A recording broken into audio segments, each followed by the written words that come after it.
Page 60, horse sense. Last piece in the book.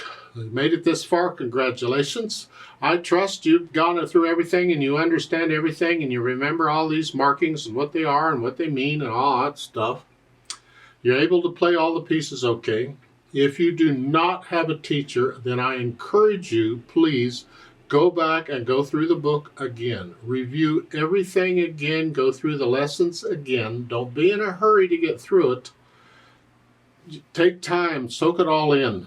It's important before you go to the next book because we're just going to keep adding stuff. Now let's talk horse sense. I look it over. There's nothing new presented. We're just using what we've had.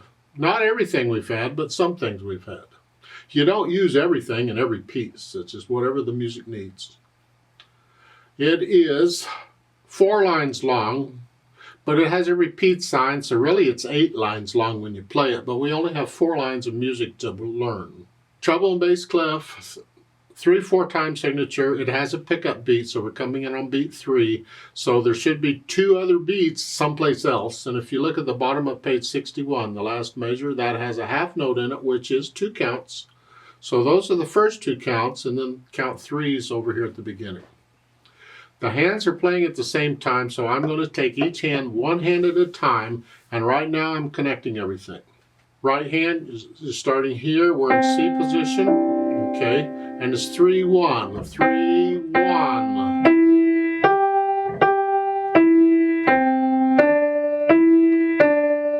So forth. And if you have stickers on your keyboard, please take them off. You can't be reading stickers. I mean, if you're still reading the names of the stickers on the keys, you definitely are not done with this book. You need to go through it again. Don't go on. You should know the names of the keys on the keyboard instantly now. I mean, there's only 7 of them to learn, and we've been using them all. So, yeah, this should be automatic to you. Left hand. Well, you're starting out with 3 and 1 on an E and a G. That puts you in this position, C position. You're just playing the 2, that's tied, so you hold it down for 6 counts, and then an F and a G. And here, again, I'm just lowering, raising the hand. Just try and get them down at the same time if you can. Let's go over to page 61 in the second line. You're here, and then an E and a G, and then a D and a G, and a C and a G. Okay. Put the hands together. What could possibly go wrong? This should be interesting. Here, and it's, now when I first put the hands together, I'd hesitate all over. I don't care.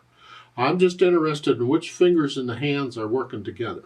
That's what I'm trying to get across. I'll deal with the hesitations later. Right now, here, these. I'm going to hold the left hand down now, and then here, these are together, and then here. And at the end of the line there on page 60, the bottom staff has a rest. So this C is by itself now. So you go through and put the hands together. I already did. Then go back through it and get rid of the hesitations. It's a steady pulse. You can take it as slow as you need to, doesn't matter, but it needs to be a steady pulse. A steady beat. Pulse and a beat is the same thing to me. Then once I have that, I think about the articulation. Here it's very connected. You lift up between the musical sentences. Just follow their curved lines here. They're telling you. So connect this. Now lift up. You have to lift up anyway. It's a repeated note, but this is a little longer silence here. 1, 2. Just like taking a breath. So put in all of the phrasing. In the left hand, you can't connect this, but pretend you can. The only time you lift up is for the rests. Yeah, you lift up for those, but otherwise try and connect the left hand. Now take a look at the beginning here in the bottom staff. You have the C and the G, and you see they're both notes are tied. You're going to hold that down for 6 counts.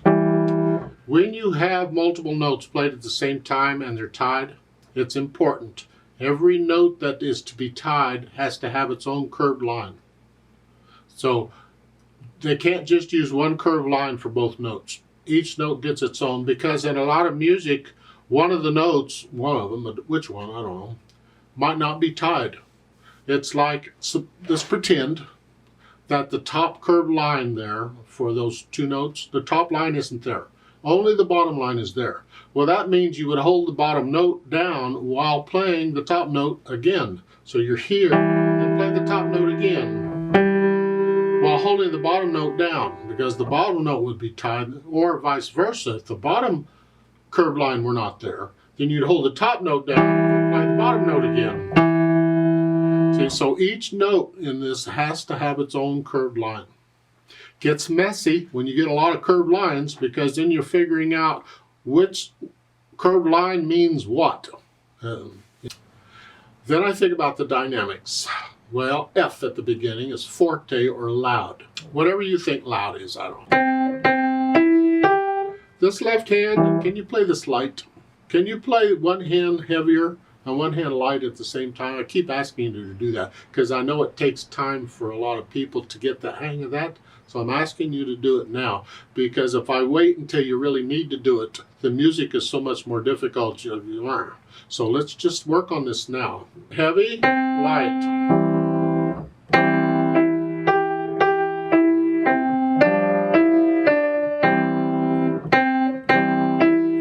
When you get to the end of the line there on page 61, the first line at the end, it's soft, piano soft. The left hand, just keep it light. Now you get the second line, you get that long arrow, that crescendo arrow. You're going to go back up to loud. They tell you how loud to get now as you're going back up to loud. But we have to plan this out, because if we don't, we'll be loud by the second measure, the second line. You'll see, I'm loud already. No, I don't want to be loud until the end of the line. So I plan it out. Now when it's this long, I might take it like a measure at a time.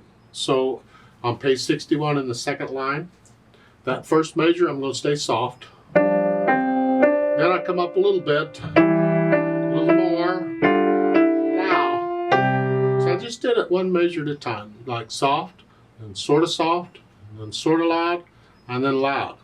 So you plan it out here.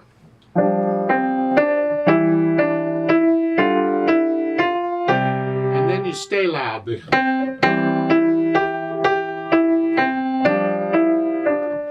Until the last two measures, you get the diminuendo sign. Come back down. They don't tell you how soft to get. You can go down to soft. It's a loud, a little softer, softer, a little soft. Yeah, with each note on this one, because you don't have too far to go. The left hand, I'm keeping it soft all the way through if I can, just out of the way. You see, the right hand is doing the melody, what we call the melody in music. It's what we're here for. The melody is what we're thinking about. The melody is what we're after. The melody is what everything is there to support the melody. The melody is what counts. This, that's the melody. Everything else is supporting it. So the term is bring out the melody. That simply means we want to hear the melody and everything else is in the background. That's what I'm saying. Do this loud and do this light soft.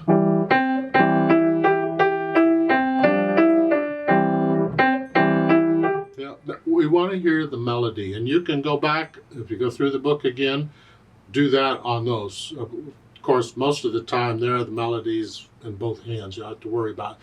But if you can figure out where the melody is and the hands are playing at the same time, bring out the melody. Then I think about the speed, and the speed they give is comfortably. Well, isn't that nice? So how fast is comfortably? Well, if you're going to sing it, how fast would you sing it? I don't sing it, but you can sing it if you want. It's just in the middle somewhere.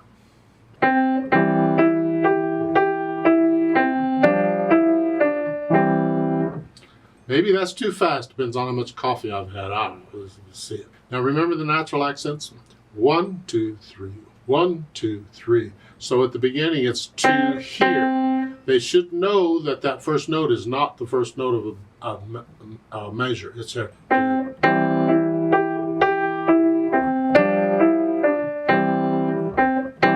See, I'm exaggerating it so you can hear it better, but you really need to feel this. And that gets back to, well, feel the pulse or the beat before you play the first note. Once you have it learned and you're getting into it, one, two, bum, ba, have this going through your head. And then when you're ready, just ride the pulse, ride the wave, just follow it, hit whatever it is. So it's a 1, 2, 3. You have to decide how fast you want this to go. You know, kind of dancing in my head on this, and then I just follow along.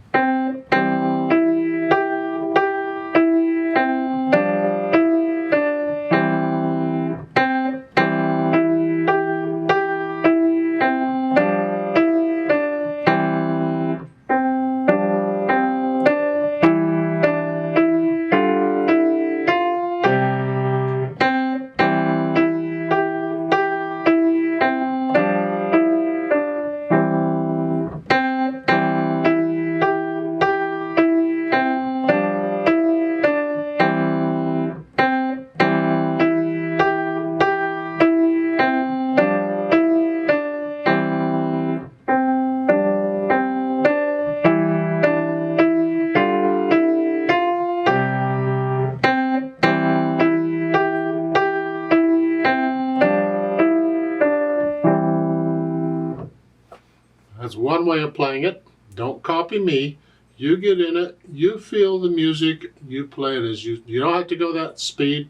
You go a little slower if you want. I don't think I'd go any faster than that. You're not in a hurry. You're just kind of casually leading whatever the horse is doing. I'm not sure. Let's play this together slowly and check the notes and the rhythms. I'm not going to do the dynamics. The louds and some, I'm going to play both ends about the same. I need you to hear all the notes. So I'll give us 2 counts because we come in on beat 3. It's just ready, go, and then we go. Slowly though, and we will repeat though. Ready, go.